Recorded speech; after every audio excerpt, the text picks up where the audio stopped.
Таван толгой бүлэг ордын ашиглагдаагүй бортыг хэсгийг эдийн засгийн эргэлтэд оруулах, хөрөнгө оруулж хамтран ажиллах олон улсын нээлттэй сонгон шалгуулалтыг зарлалаа. За төсөл хэрэгжих нийт хугацаанд Монголын талд ногдох өгөөжийг 51%-аас бууруулахгүй байх зарчмыг баримтлах юм байна. За мөн дотоодын аж ахуйн нэгжүүдийг уг сонгон шалгаруулалтад оролцоход давуу талтай байх зохицуулалтыг тусгасан байна. Бортогийн ордон 424.2 сая тонн нүрсний нөөцтэй жилд 15 сая тонн нүрс олборлох хүчин чадалтай. За нийт нөөцийн 95% нь сул коксчх нүрс, 5% нь эрчим хүчний нүрс эзэлж байна. За ордыг эдийн засгийн эргэлтэнд оруулснаар Монгол улсын гадаад валютын нөөц нэмэгдэх, төслийн орлогын бүрдэл, татвар төлөлт нэмэгдэх, баялагын сангийн хуримтлал өсөх зэрэг нийгмийн эдийн засгийн өндөр үр ашигтай гэж үзэж байна. Яг одоо ингээд энэ бортогийн ордыг бид өөрсдөө олборлоод за 20 сая ч юм уу 30 сая магадгүй 15 саяыг одоо зарлаа гэж бодоход бас тийм их хэмжээний худалдаа авахч талын сонирхлыг татахаар нүүрс бол ерөөсөө биш гэсэн үг.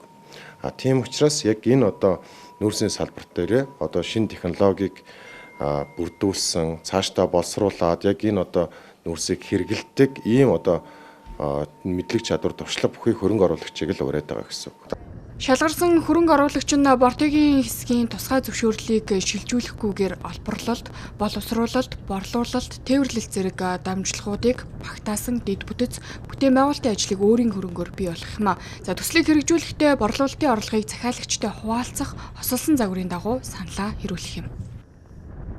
Эрдэнэс Монгол болон Эрдэнэс таван толгой компаниудын одоо хэвлэл мэдээллийн албан ёсны сувгаар бүх зарууд сонгон шалгаруулалтын нөхцөл бусад зүйлүүд бол тавигданаа.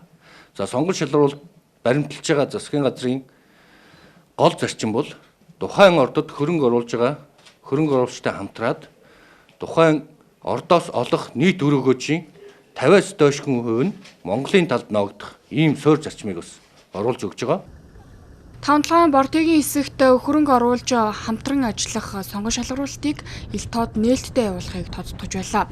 Тендерт аж ахуйн нэгжүүдийг санхүү эдийн засгийн өгөөж төсөл хэрэгжүүлсэн туршлага ордыг цогцоор нь хэрэгжүүлэх төлөвлөгөөнд нь үндэслэнэ гэлээ. Сонгон шалгаруулалт 1 сарын хугацаанд үргэлжлэх юм байна.